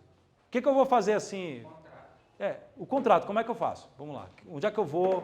Vamos lá, quero assinar tudo. Você vai no cartório, Que cartório? no de imóveis. Não. Antes Cartório de notas. É o tabelionato de notas. Então, por exemplo, eu vou no Maurício de Lemos, que não é mais Maurício de Lemos, é do Macarto agora, na 504 Sul. Aí eu vou lá no cartório de notas. Para quê? Para assinar. reconhecer firme. Certidão negativa. Não é bem reconhecer firme, é fazer o quê? Geralmente, né, quando os imóveis têm mais de 30 salários mínimos. Certidão negativa de zero. Não, mas aí não é no cartório de notas. Existe um outro cartório. Por exemplo, vamos colocar aqui o cartório da 504 Sul, que é o cartório de notas. Exato. Eu vou no cartório de notas e vou fazer uma escritura pública de compra e venda. Tá, vamos entender primeiro o que é escritura pública. Bem, a palavra escritura pública dá a entender que é algo escrito por um agente público. Escritura pública não é porque é publicizado, não é porque está disponível para Deus e o mundo ver, não. Escritura pública é porque é um escrito feito por um agente público. E qual é o agente público que no Brasil tem a competência para escrever com fé pública contratos ou negócio jurídico ou declarações de vontade? É o tabelião de notas, que passa no concurso público e que com fundamento no artigo 236 da Constituição e vira tabelião. Beleza. Então o tabelião de notas, ele vai formalizar o contrato de compra e venda. Qual o papel do tabelião? Basicamente é escrever, é formalizar juridicamente a vontade das partes. Então o camarada chega no tabelião e fala: o tabelião, eu queria comprar um imóvel, estou pagando. Aí lá, tá, você quer então um contrato de compra e venda na forma do Código Civil e vou ver aqui na lei o que precisa e tal, e ele formaliza. Às vezes você chega lá no cartório e você fala: olha, tabelião, eu queria comprar um apartamento, mas deixa eu te falar, eu quero que esse apartamento fique no nome do meu filho, porque eu sou empresário e eu tenho medo de lá na frente quebrar a empresa e os credores virem penhorar o apartamento e a gente ficar sem nada. Então, eu já estou antecipando a herança do meu filho. Mas eu quero poder continuar usando o imóvel até morrer. Aí ele fala para o tabelião, pronto, eu quero comprar o nome do meu filho, mas quero continuar usando. Aí o tabelião, que é um jurista, tabelião é um profissional do direito. A lei 8935 é a lei dos notários e registradores e fala que os oficiais extrajudiciais são profissionais do direito. Então, o cara vem, o cidadão vem com a linguagem informal dizendo, quero comprar um imóvel no nome do meu filho e eu quero ter o poder de usar o imóvel para sempre. Porque vai que meu filho também, depois que fica adulto, se ele for proprietário, ele pode me expulsar e me colocar num asilo aí, eu não quero pelo menos ter um lugar para morar. O que o tabelião vai fazer? Na verdade, ele vai fazer o que a gente chama de compra e venda bipartida. É o seguinte, é um nome doutrinário para designar o seguinte. Está lá o Arthur, que é o dono, e quem está querendo comprar é o João, mas ele quer deixar no nome do filho o apartamento e ter para si o direito de usar o bem. O que ele vai fazer? Bem, o cidadão conta a historinha. O cidadão vai falar, eu tenho um apartamento que está no nome do meu filho, mas eu posso usar. Ele vai falar isso. Você, jurista, tem o dever de etiquetar, colocar nas caixinhas jurídicas aquilo que ele falou de forma técnica. É que nem o médico. O cara chega e fala, estou com dor de cabeça, estou não sei o quê, estou com virose. Aí o médico fala, não, na verdade você está com... Aí vai lá citar um nome técnico dizendo o que você tem. Você tem que fazer... O trabalho do técnico é etiquetar juridicamente, no nosso caso, técnico jurídico, que é o jurista, etiquetar o que o leigo diz. Bem, basicamente vai ser o seguinte, o Arthur vai fazer uma instituição onerosa do direito real de usufruto para o João, porque o João quer ficar com o direito real de usufruto. Quando ele fala que quer usar o imóvel até morrer, é que ele quer ter um direito real, que é o direito real de usufruto, que se encaixa aí. Então ele vai adquirir o direito real de usufruto. Mas a propriedade, o direito real de propriedade, continua com o Arthur. Só que é um direito real de propriedade, agora onerado por um usufruto. E aí ele vai e vende o direito real de propriedade, o direito real de propriedade que ele tem, ele vende para o Gugu. A gente chama de compra e venda bipartida, porque, na verdade, não é uma compra e venda bipartida, na verdade é uma instituição onerosa de usufruto e uma compra e venda da nua propriedade. Nua propriedade,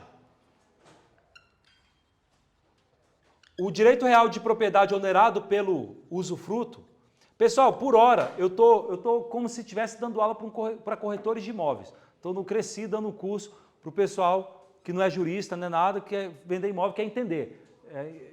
Porque é importante você ter essa visão, depois a gente vai tornar mais técnico. Mas a ideia é, quando você tem um direito real de propriedade que está onerado por um direito real de usufruto, em favor do João nesse exemplo, você concorda que você é o dono do bem, mas você não pode usar o bem? Porque quem está usando é o usufrutuário. Você é dono, mas você não pode alugar. Porque quem vai alugar e explorar é o usufrutuário. Concorda? Os romanos, que sempre gostaram de metáforas, os alemães também gostam, americanos também, no direito, quando você vai estudando direito americano, direito alemão e também direito romano, você vê algumas metáforas. No direito civil a gente tem alguma metáfora para isso. Você é dono de um bem, mas você não pode usar. Você é dono de um bem, você não pode alugar. Você é dono, mas você não pode explorar o bem, efetivamente. Você tem uma propriedade, e aí vem a obscenidade metafórica dos romanos, você tem uma nua propriedade. É um nome doutrinário, e o Código também usa esse nome para designar o direito real de propriedade. Uma propriedade pelada. Você é dono, mas está sem roupa a sua propriedade, você não pode usar e fruir. Então, na verdade, o filho vai ter a nua propriedade, leia-se, o direito real de propriedade, onerado pelo usufruto, e o pai vai ficar com o direito real de usufruto. E aí, você no cartório vai fazer uma escritura pública de instituição onerosa de usufruto e de compra e venda. Vai ser um negócio jurídico. O tabelião é que vai colocar essas rotulagens jurídicas no negócio. Diga. Professor, nesse exemplo caso o filho se torne empresário, e aí a empresa dele quebra, e aí corram atrás para desapropriar a propriedade dele. Expropriar, o termo correto. O que acontece com o pai? Então, o que ele pode expropriar? O Banco do Brasil, por exemplo, se o Gugu ficou endividado, o Banco do Brasil entra com uma ação de execução. O que o Banco do Brasil vai poder penhorar? Que está onerado pelo usufruto. E que é chamado, metaforicamente, de nua propriedade. Então, o banco pode penhorar. Não vai poder fazer nada com relação ao pai morando no terreno. Não, é só o Banco do Brasil esperar o pai morrer. Porque a morte é uma hipótese de extinção do usufruto. E dependendo do credor, ele pode tentar acelerar como dizia Manuel Bandeira, a indesejada da gente, né? Ele falava, quando a indesejada da gente chegar, não sei se dura, não sei se caroável, talvez eu ria, talvez eu diga alô iniludível, né? Ele se referia à morte. A morte vai chegar, às vezes o cara que tem a nova propriedade pode querer antecipar, por motivos econômicos, a tua passagem para o céu, ou para o inferno, sei lá, diga. Eu estava pensando aqui, essa condição, essa instituição da loja do fruto, pode ser uma instituição que seja muito mais específica, as ações sejam muito específicas. E eu tenho um indivíduo que ele, por exemplo, está no escritório de advocacia e ele tem um contato maior. Existe essa possibilidade? Não, vamos lá, não entendi isso da advocacia, pode repetir? Teu nome mesmo, desculpa. Só o tabelião tem a legitimidade para elaborar um contrato desse ou não? Na verdade é o seguinte, tu não está querendo ser corretor de imóveis, aí tu não está já puxando para o direito, mas vamos lá. Porque por hora eu estava só como corretor para entender, depois eu ia explicar. Mas o Código Civil, no artigo 108, ele diz que é obrigatório o uso de escritura pública para negócios jurídicos, contratos e qualquer outro tipo de ato de vontade que se manifeste, envolvendo direitos reais, abreviei aqui, DR, direitos reais sobre imóveis valiosos. E o que são imóveis valiosos? São imóveis de valor superior a 30 salários mínimos. Então, se o imóvel vale mais de 30 salários mínimos, ou seja, mais de 30 mil reais e pouco aí, 30 e poucos mil reais, você necessariamente, para poder instituir um direito real de usufruto, para poder vender o direito real de propriedade, para fazer qualquer tipo de direito real, você tem que fazer por escritura pública. Você não pode fazer... Lembra que escritura pública também pode ser chamada de instrumento público. Quando a gente usa a expressão instrumento público, a gente está se referindo à forma do negócio jurídico. É porque, veja, quando alguém chega para você e diz assim, ele pega um pedaço de papel e apresenta para ti e diz, está aqui o contrato de compra e venda que eu fiz. Está certo? Tecnicamente o que ele falou? Está errado. Está errado. Porque ninguém vê contrato. Contrato é invisível. Contrato é invisível. É como a alma. É como o espírito. É invisível. Você não vê o espírito. Você não vê a alma. Mas você vê a carcaça. Você vê o corpo. O instrumento, que é o papel que ele mostrou, é apenas a forma de um negócio jurídico. Talvez, naquele papel que ele te mostrou, há mais de um contrato. Às vezes tem um contrato de compra e venda, mas também tem um contrato de mútuo, porque ele pegou um empréstimo no banco, e tem também um contrato de alienação fiduciária em garantia, porque ele comprou o apartamento financiado. Então, na verdade, ele está comprando o apartamento de alguém, mas ao mesmo tempo está pegando um empréstimo no banco para poder pagar o apartamento, e ao mesmo tempo, esse apartamento que ele está comprando, ele está alienando para o banco em garantia da dívida. Então, às vezes, você tem três negócios jurídicos em um papel. Então, a gente não pode confundir. É como se dentro de um corpo pudesse ter três almas. Ou tem mais de um espírito. Dentro de um papel pode ter mais de um contrato. Então, o contrato é invisível. É importante a gente ter essa visão, separando o contrato do instrumento. Quando a gente fala que o instrumento é público, o instrumento público é basicamente a escritura pública no direito brasileiro. É a escritura pública. Agora, você também pode formalizar o contrato por instrumento particular. O que é um instrumento particular? É a folha A4 que você comprou na papelaria e você, à mão ou no Word, imprimiu na sua impressora e fez o contrato. Aquilo é um instrumento particular. Por quê? É um instrumento porque está instrumentalizando, está externalizando algo invisível, que é o contrato. Para direitos reais, você não pode fazer para instrumento particular como regra geral. Se o imóvel for de valor superior a 30 salários mínimos. Vai ter que ir no tabelião. Entendeu? Professor, nessa hipótese que a gente está fazendo agora do filho ficar como titular da propriedade e o pai ter o direito de usufruto, o pai poderia transferir esse direito para outra pessoa ou teria que ser o filho transferir o direito de usufruto para outra pessoa? O detalhe é o seguinte, o pai vai ter o direito real de usufruto, não vai? O usufruto, ele é uma espécie de direito real sobre coisa alheia. Concorda? É um direito real que eu tenho, mas sobre uma coisa que não é minha. E os direitos reais sobre coisa alheia, como usufruto, servidão, hipoteca e outros direitos reais que a gente vai ver, eles são marcados por uma característica que é chamado de elasticidade. Como assim? É que eles tendem a extinguir-se. Eles não são perpétuos. O nosso ordenamento estimula que esses direitos reais sobre coisa alheia evaporem em um determinado momento. Por quê? Porque a ideia do nosso ordenamento é que sempre a propriedade, é sempre que o direito real de propriedade volte a ser pleno, que o direito real de propriedade não tenha nenhum ônus, que o direito real de propriedade não tenha nenhuma, para usar a metáfora dos romanos, nenhuma lepra. Os romanos diziam que os direitos reais sobre coisa alheia é como a lepra que gruda ao corpo, porque vai acompanhar o imóvel a todo momento. Se o filho quiser vender o imóvel, ele pode vender? Nesse exemplo? Pode. Mas quem comprar, vai estar comprando um imóvel com lepra ou sem lepra? Com lepra.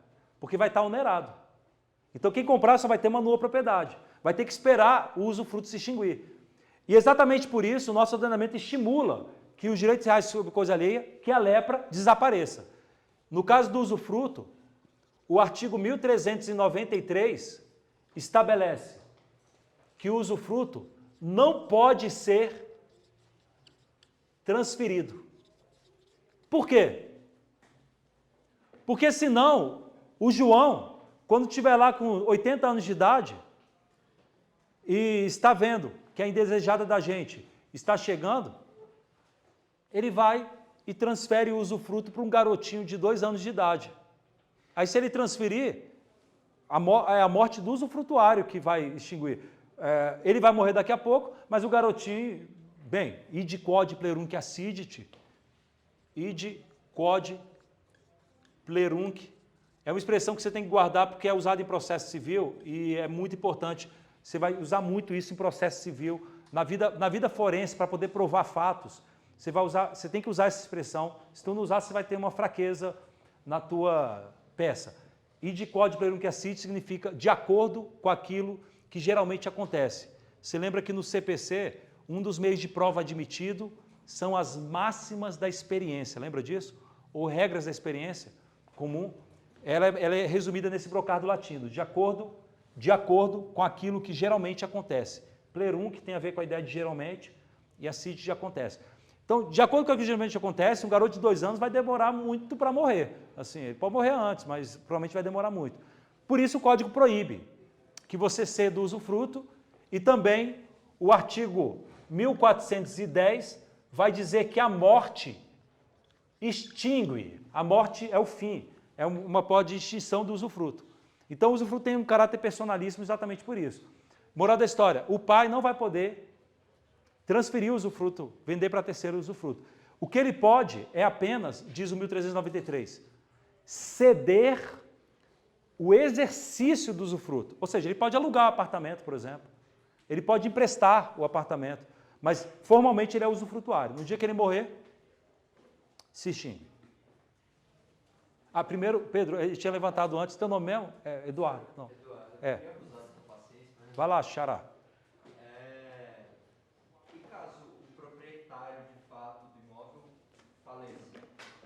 passa para os herdeiros. Aí os herdeiros vão receber um imóvel leproso. Vão receber um direito real de propriedade leproso. E aí, se ele não tiver herdeiro, iria para o pai. Não, se não tiver herdeiro... se não tiver descendentes, aí o próximo na fila é o João, que é o pai. E gostaria de ser o proprietário de pai. Aí nesse caso, também acontece a extinção do usufruto pela consolidação. Porque aí acaba que ele adquire a propriedade, não é mais um direito real sobre coisa alheia, né? Ele passou a ser dono. Em obrigação a gente chama de confusão, né? Direito real de propriedade sem ônus, sem letra. Que tecnicamente é chamado de direito real de propriedade pleno. Direito real de propriedade pleno. Ou, simplesmente, propriedade plena. Essa expressão propriedade plena é o direito real de propriedade sem lepra. Agora, quando ela tem uma lepra, a gente fala que é uma propriedade menos plena. Porque está com uma lepra. Beleza? É importante entender dessa maneira. Você vai ver como isso vai te ajudar bastante. Mas veja, vamos lá então. Eu estou querendo comprar um imóvel no nome do meu filho. É o exemplo que eu coloquei. Ah, Pedrão, desculpa. Eu tinha uma pergunta. Se o filho botou lá o imóvel dele no W-Móveis, tá? Resolveu vender. Beleza. Qual é o expediente que o comprador tem para descobrir que o imóvel... A gente vai descobrir. Fantástica pergunta. É para isso que eu estou caminhando. Beleza. Então eu vou lá no cartório e vou fazer uma escritura pública de compra e venda com instituição de usufruto, né? Tornei mais complexo aqui o nosso negócio. E que é comum, tá? Isso aqui é comum demais, demais, demais. Isso aí acontece aos montões. Tá bom, primeira coisa então, vou lá no cartório, assinei a escritura, pago os emolumentos e tudo mais. Beleza. Já sou o titular do direito real de propriedade? Eu já tenho o que nós chamamos de título. É importante isso que eu estou falando, vocês vão usar para a Mônica Jardim, tá? A Mônica Jardim ela vai falar disso aqui no mundo, em vários países. Eu tenho um título. A palavra título é uma palavra que a gente usa no direito para se referir a algum documento que lhe outorga uma titularidade. Você estudou em direito empresarial, já tiveram títulos de crédito, não já? Não? Mas vocês vão ter um cheque. O que é o cheque? A gente fala que é um título de crédito. Por quê? É um papel que dá para você, portador, uma titularidade de um direito, de receber o dinheiro. Em processo civil, vocês já estudaram execução? Ou ainda não chegaram? Vocês vão ver, quem não teve ainda, que você tem os chamados títulos executivos judiciais e extrajudiciais. O que é isso? São papéis que dão uma titularidade de um crédito e que no processo civil autorizam você já propor logo diretamente uma ação de execução. A palavra título vai ser usada em tudo que é lugar, vai ser muito utilizado. Aqui você tem um título, um papel que está te dando uma titularidade, você que é o comprador, você que é o usufrutuário. Mas a pergunta é, você já adquiriu a propriedade? Você já adquiriu o direito real no sistema brasileiro? Não. Porque no sistema brasileiro, exatamente pela preocupação que o Pedro genialmente já apontou, o sistema brasileiro se preocupa com a publicidade. Nos Estados Unidos, se você já fez o contrato, você já é titular de direito real de propriedade. Lá eles não trabalham bem com o direito real, mas é o equivalente. É o equivalente. Quando você estuda direito anglo-saxão, Reino Unido, Estados Unidos, na maior parte dos estados, salvo em Louisiana. Louisiana é civil law, viu? O estado de Louisiana segue o civil law. Tem código civil, é nossa tradição jurídica, não é common law. Mas é Goiás, né? Como? Mas é por causa do Goiás, né? É Goiás? É, Luciano. Ah, não. É Louisiana, eu não sei a pronúncia. Uma vez, eu ia comprar passagem para Sydney. Aí eu olhei assim, eu falei, tá baratinho. Aí quase que eu comprei. Aí quando eu fui ver, era Sydney de outro país, e depois que eu tivesse comprado e tirasse do aeroporto e saísse do avião, eu ia estar em outro país. Então tem que tomar cuidado com as lusiânias daí, né? Da vida. Mas voltando aqui, meus amigos. Nos Estados Unidos, você fez o contrato, já tem o direito real, o equivalente ao direito real. lá. Que na verdade eles não chamam de direito real propriamente, eles chamam de property mesmo, de propriedade, mas porque quando você vai estudar nos países de common law, a divisão do direito civil não segue a nossa divisão, não. Você estuda basicamente, você estuda, por exemplo, land, que seria estudos de propriedade, equivale ao nosso direito real imobiliário. Então, dentro da disciplina, e você tem grades para isso. Quando você vai comprar coleção, por exemplo, coleção de direito civil, você não vai encontrar um volume de direito das coisas, um volume de direito das coisas como aqui. Você vai encontrar um volume de land, por exemplo, que é estudo de direito real imobiliário. Aí você estuda servidão, as coisas lá. Aí você estuda contratos. Aí dentro dos contratos é que estão as discussões relativas a direito real sobre imóveis. O que nós temos como móveis, arrendamentos, e você tem outras figuras. E lá, portanto, você tem uma divisão diferente da nossa. Você vai ter família também, e também você vai ter sucessão lá, mas a divisão é um pouco diferente, porque lá eles não têm a figura propriamente de direito real, mas é igual, dá na mesma. É só uma outra, é a variação do mesmo. E tudo com fundamento do direito romano. Tudo com fundamento do direito romano. Existe um mito no direito. O direito norte-americano, ele na verdade decorreu do direito britânico, né? Que foi a fonte de tudo. Você tem vários autores que escrevem sobre esse assunto. Um dos maiores autores do mundo que escreve sobre esses sistemas jurídicos é o Reinhard Zimmermann. Um dos maiores juristas do mundo, disparado, assim. O Zimmermann, ele trata sobre isso, você vai ter também outros autores que tratam disso, mas mostrando o seguinte, que na verdade, o direito romano,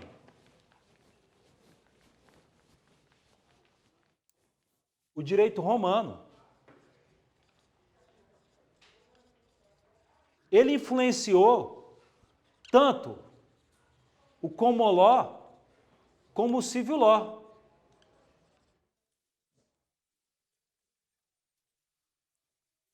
E o common law, ele influenciou e gerou figuras que são idênticas à do civil law, só que com outra etiqueta.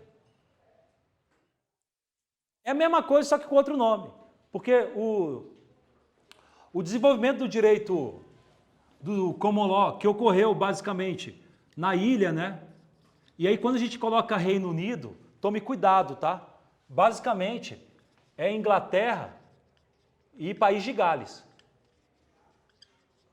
Porque a Escócia, ela tem um sistema que é misto, é meio civil law e common law, não é bem... Quando você estuda, por exemplo, direito britânico, você vai ver assim que você tem as regras, as leis, há várias leis lá interessantíssimas, mas quando você vai ver, a lei só se aplica na Inglaterra e em Wales, né, que é o País de Gales. Escócia tem norma própria e geralmente é diferente, porque ele tem uma tradição um pouco... É uma mistura de common law e civil law lá. Não chega a ser também civil law, mas é diferente. Mas os juristas, os common lawyers que chamam, né? Os juristas do common law, eles costumavam dizer um mito, de forma mitológica, dizendo que o common law é o direito comum do povo e que tem um passado imemorial, porque ele nasceu das tradições do passado. Mentira! Papo para boi dormir. Na verdade, até foi tradição, mas tradições que foram coletadas do direito romano. Especialmente depois da invasão normanda. Acho que foi no século XIII, eu acho, que acabou trazendo mais ainda o direito romano para lá. Então você tem as figuras que são parecidas. Então, embora eles não falem de direito real, eles acabam falando de figuras que são de direito real e tratam igualzinho, como se fosse igual. O Reinhard Zimmermann, por exemplo, fala da cláusula rebus sic stantibus. Vocês lembram da cláusula rebus sic stantibus em contratos? Que é, rebus significa coisas, né? Stantibus é de permanecer, estar. É uma cláusula que diz que as coisas têm que permanecer enquanto estavam. Quando você faz um contrato, você faz um contrato dentro de um contexto. E você se obriga dentro daquele contexto. E dentro da expectativa de que as coisas vão permanecer como estão. Quando você, no dia do casamento, vai dizer, você aceita o seu cônjuge, o seu noivo, a sua noiva, e promete amá-la para sempre, você diz, sim. Mas você não ouve. Mas de forma bem baixinha, a tua mulher ou o teu marido diz, sim, rebus sic stantibus. Se as coisas permanecerem como estão. Porque eu prometo te amar até a morte. Mas se você daqui a pouco mudar, você me trair, porque agora você fala que você é leal, você não é agressivo, você virou procurador de registro, né, lá em São Paulo, e vai me agredir, né, que nem o Paspalho lá do promotor. Vocês devem ter visto lá que agrediu. No registro lá em São Paulo. Registro cidade. Né? Minha esposa até chegou para mim e falou, amor, o que é procurador de registro? Porque tem procurador de justiça, procurador da República, procurador de registro. Aí eu também falei, o que é isso? Né? Aí eu fui ver, não, é a cidade de registro. Mas, que ele espancou a mulher. Mas as promessas que nós fazemos na vida, a gente faz rebus sic stantibus, em geral. Não, prometo, mas rebus sic stantibus. Você não precisa falar isso, mas está implícito. Os romanos desenvolveram isso falando, quando você faz um contrato, você se obriga a pagar prestações mensais, você está presumindo que as coisas vão permanecer como estão. Agora, se acontecer uma mudança, eu estou pagando prestações mensais, só que a correção monetária vai lá para as alturas e a prestação se torna onerosa para mim. Eu vou poder resolver o contrato? Vou.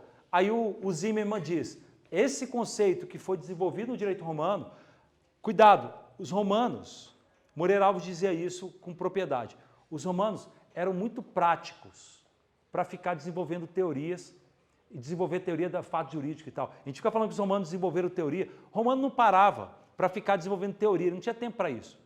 Os romanos eram práticos. Os pretores eram práticos, eles ficavam resolvendo o problema do dia a dia. Quem começou a teorizar foi na Idade Média com os glosadores e comentadores.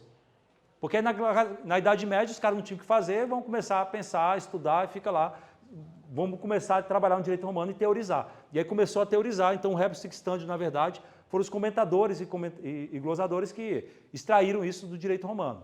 O direito romano era prático, eles eram pragmáticos. Então, aí diz o Zimmermann, o rebus sic stantibus, na Alemanha, depois virou a chamada teoria da quebra da base do contrato. No Brasil, virou a teoria da imprevisão, que é uma variação da teoria da quebra da base do contrato. Variação, não é igual, mas é parecido. Mas a ideia é parecida. No common law, que ficavam tirando onda, dizendo que eles não eram influenciados por ninguém, que é um direito imemorial, que não foi influenciado por ninguém. Os common lawyers sempre disseram isso. Eles desenvolveram a chamada doutrina da frustração do fim do contrato. É a mesma coisa, só que com outra palavra. Paráfrase, plágio. Dentro do direito britânico, ao longo da história, depois surgiram alguns autores que começaram a fazer estudos de direito romano e começaram a mostrar que, na verdade, o direito britânico tem raiz também no direito romano. Mas, na verdade, todo mundo nasceu daqui. Os romanos influenciaram o mundo inteiro. Foi a cultura mais genial do ponto de vista mundial, do ponto de vista do direito também, sob essa perspectiva. Influenciou o mundo inteiro. Então, são variações do mesmo. Essa é a realidade. Mas eu dizia, nos Estados Unidos, você fez o contrato, você já é dono. Não precisa fazer mais nada. Aí vem a pergunta do Pedro. Tá, mas vem cá. Quem me garante que o cara que me vendeu e instituiu o usufruto era o verdadeiro dono? Não tem essa garantia. Aí sabe o que os americanos fazem? Duas coisas. Primeiro, você vai numa companhia de títulos, Title Company, que é uma empresa que trabalha com pesquisa de dados para ver se tem, dentro das bases de dados deles, se tem algum risco que eles chamam de risco de evicção. Na verdade, eles não usam essa expressão, tá? Essa expressão aqui é a expressão técnica que a gente usa. Evicção é risco de perder a coisa. Lá eles chamam de cloud. É você ver a nuvem que paira sobre o bem. Se a nuvem é negra, no sentido de estar carregada, ou se é uma nuvem não carregada. Se tem risco ou não no negócio. Eles chamam de cloud. Então, o corretor de imóveis nos Estados Unidos vai falar, não, vamos pesquisar a cloud. Ele vai usar uma expressão mais ou menos assim, que na verdade pesquisar se tem risco. Aí você paga lá $1.000, $2.000 para fazer a pesquisa. E sabe qual é o resultado? Sempre é inconclusivo. Ele fala, não, provavelmente não vai dar zebra, mas pode ser que dê. Quer dizer, não serve para nada, porque lá não tem um sistema perfeito de controle registral. E aí depois, você vai para uma seguradora. Aí você vai lá e paga para a seguradora lá $5.000 e vai pagando todo ano. Para quê? Caso apareça uma outra pessoa com o melhor título e você perca o imóvel, aí a seguradora vai te pagar de volta. É muito mais caro. Um dos maiores juristas do mundo, que já faleceu, que é o Lacruz Bederro, é espanhol. Lacruz Bederro. Ele vai e denuncia o sistema norte-americano falando, olha, esse sistema é sistema inseguro e caro, caríssimo. É muito caro comprar imóvel. Sem falar que você gasta também com advogado, tá? Então ainda vai gastar ainda com advogado também, então vai mais grana ainda. É muito caro esse sistema. E é indevido. Mas sabe por que nunca foi aprovado? Aí ele denuncia, por conta do lobby das seguradoras. Agora, já terminando,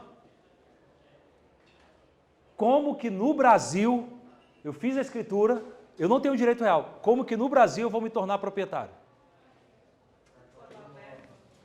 Aí, eu vou em outro cartório. Eu saí do cartório de notas, lá na 504 Sul, peguei meu carrinho e vou até o Venâncio 2000. E aí eu vou lá no cartório de imóveis, é outro cartório. E aí no cartório de imóveis, o que vai ter lá? Eu vou praticar o registro. Mas onde que eu vou registrar? É o seguinte. Todos os imóveis possuem uma matrícula. O que é uma matrícula? É um papel que tem o histórico, tem o currículo vitae do imóvel. Tudo que aconteceu, quem comprou, quem vendeu, quem hipotecou e etc. E aí eu vou pegar essa escritura e eu vou registrar na matrícula do imóvel. Moral da história. Todas as informações relevantes sobre a situação jurídico real do imóvel estão concentradas, reunidas na matrícula. Isso é chamado de princípio da concentração. O princípio da concentração é o princípio que estabelece que todas as informações jurídico-reais relevantes de um imóvel têm que estar concentradas na matrícula. E vai acontecer o seguinte, tem lá a matrícula dizendo, vai ter a descrição, apartamento 303, na quadra 308 Sul vai ter a descrição e vai ter o histórico, aí vai ter lá, por exemplo, R1, Paulo Otávio como dono, aí vai ter lá R2, Paulo Otávio vende, compra e venda para o Arthur. Aí está lá, o Arthur é o dono. O imóvel, na verdade, foi o Paulo Otávio que construiu, então ele foi o primeiro proprietário, aí ele vendeu o apartamento. Aí vendeu para quem? Vendeu para o Arthur. Aí agora o Arthur vende para o Gugu e institui o usufruto. O que você vai fazer? Pega a escritura, protocola no cartório de imóveis e ele vai registrar. Como é que vai ser registrado? Vai ter lá, registro 3, compra e venda para Gugu, E R4, que é o próximo ato de registro. Usufruto para João. Moral da história, no sistema brasileiro, não basta o título para você adquirir o direito real. Você também precisa do que nós chamamos de modo. Você precisa de uma conduta.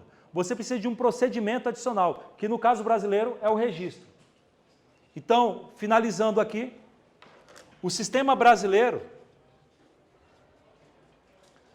de direito real é um sistema de título e modo.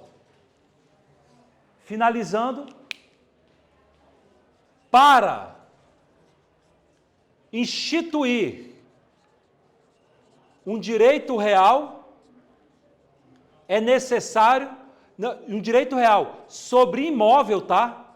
Cuidado, sobre imóvel, aqui eu estou falando sobre imóvel, é necessário o registro do título. No caso, é o registro da escritura pública.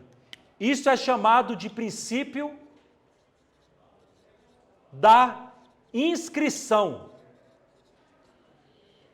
Você precisa inscrever na matrícula o título para se tornar proprietário. Aí vem aquele bordão: quem não registra não é dono. Já ouviu essa expressão, né? Porque não tem o direito real. Beleza? Só resumindo para vocês irem embora. No direito brasileiro, para eu adquirir o direito real de propriedade, basta eu fazer o contrato? Não, é necessário eu também registrar. Registrar onde?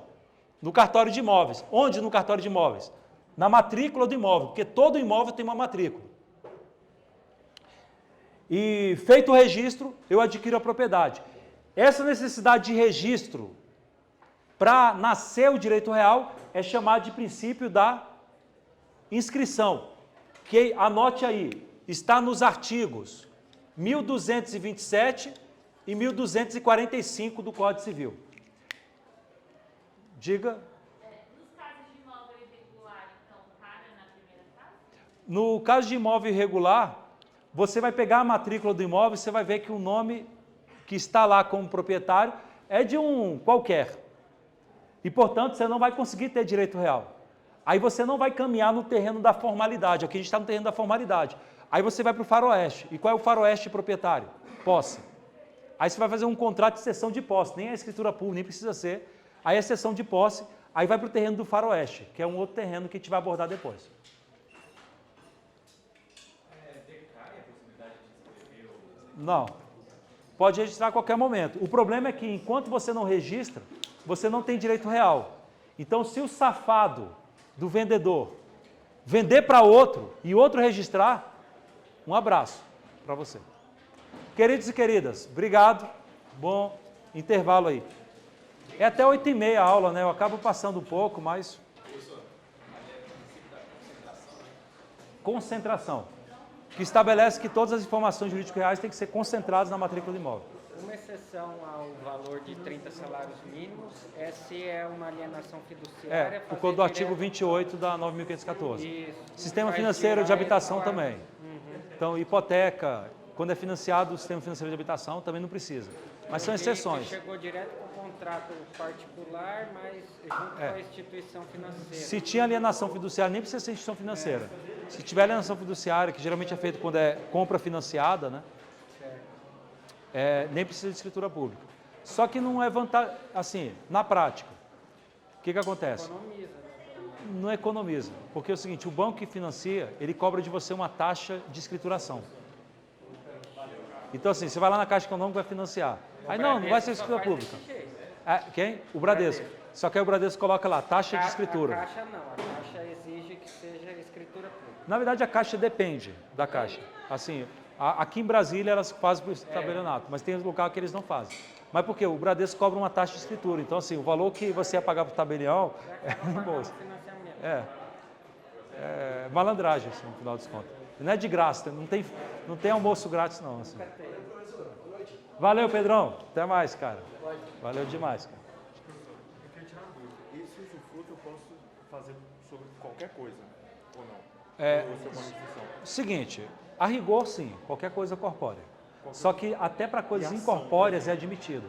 Porque a lei de sociedade anônima admite usufruto sobre ações, sobre valores imobiliários, Essa é minha, e é essa minha comum. dúvida, por exemplo. O direito vai para o usufrutuário. Por exemplo, quando você tem usufruto de ação, você vai usar e fruir da ação, e portanto você vai ter os dividendos, vai ter tudo. E pode ser inclusive para a cota de sociedade. E o direito à voto, como é que fica? Não, também usufrutuário. O proprietário da cota é um nu proprietário, está pelado, não manda nada. Mas, por exemplo, não tem nenhuma restrição legal, por exemplo, porque vamos supor que eu sou usufrutuário, eu não vou estar muito preocupado com a saúde a longo prazo da empresa. Então eu posso, e além disso, como eu vou votar mas sabe o que acontece? Mas quando você tem sociedade anônima e você tem usufruto de ações, são para companhias abertas, geralmente. É que você compra ações na bolsa de valores. Então vai ficar muito difícil. É uma sardinha. O cara que compra, não é um tubarão, né? Que a gente usa no mercado financeiro essa expressão. Ele não manda. Dúvida, mas se for uma fechada, por exemplo. Uma fechada, cara, pode dar zebra, assim. Mas na fechada, sabe o que acontece? Geralmente tem usufruto quando tem planejamento sucessório. A minha dúvida parte exatamente disso. Planejamento sucessório. Porque por exemplo, eu sou usufrutuário. Eu quero que a empresa pague mais dividendos esse ano, mas isso não significa dizer que isso seja mais saudável. Mas assim... provavelmente vai ter alguma restrição no próprio estatuto social da empresa. Pode ter, mas assim, você pode alterar o estatuto também. Eventualmente no usufruto você pode colocar que a alteração do estatuto depende de voto no proprietário, você pode colocar isso. E se não tiver? Se não tiver, em princípio é usufrutuário. Em princípio é usufrutuário que manda. Se nem no estatuto ou nem na lei tiver alguma restrição, isso é tudo... Tá, se não tiver restrição, tem que ver, não sei, tem que ver. Porque, por exemplo, em condomínio, quem vota é no proprietário. É no proprietário. Provavelmente, No caso aqui, lá em ações eu não sei, nunca pesquisei isso, tem que ver lá no direito empresarial. Mas uma coisa é certa, quando você tem usufruto em ações, geralmente é o pai que reserva o usufruto da empresa com o cego e dá a nua propriedade para os filhos. Aí quando o pai morre, nem faz processo de inventário e partilha. Só verba o óbito na junta comercial e já transfere. Mas isso, por exemplo, é mais fácil do que, por exemplo, eu monto uma empresa e eu boto todo o nome da empresa, por exemplo. O imóvel não está no nome de ninguém, mas só... Exato. Os dois são sócios. O pessoal faz isso. Aí coloca que são pessoas jurídicas para administração de bens próprios. Aí você paga imposto de renda de pessoa jurídica, você não paga 27,5%. Você está alugando apartamento, você paga só imposto de pessoa jurídica. E aí você, pai, dá a nua propriedade para o filho e reserva o usufruto. Então você vai explorar, votar, mandar na empresa até você morrer. E quando você morre, teu filho não vai ter que fazer processo de inventário e partilha. Por quê? Porque você extinguiu o usufruto. E se extinguiu pela morte. Basta ele pegar a certidão de óbito. O usufruto é mais prático, assim. Só que esse tipo de utilização de planejamento sucessório que o pessoal tem feito, eu acho que é bomba relógio, vai dar zebra. Porque o fisco vai entender que isso aqui é uma espécie de burla aos tributos. E no dia que o fisco fizer isso, ele vai cobrar retroativos impostos de renda de pessoa física. Aí vai arraquetado, entendeu? Obrigado, professor. Valeu, obrigado. Diga, tranquilo? Beleza. Muito boa aula, eu queria só te falar.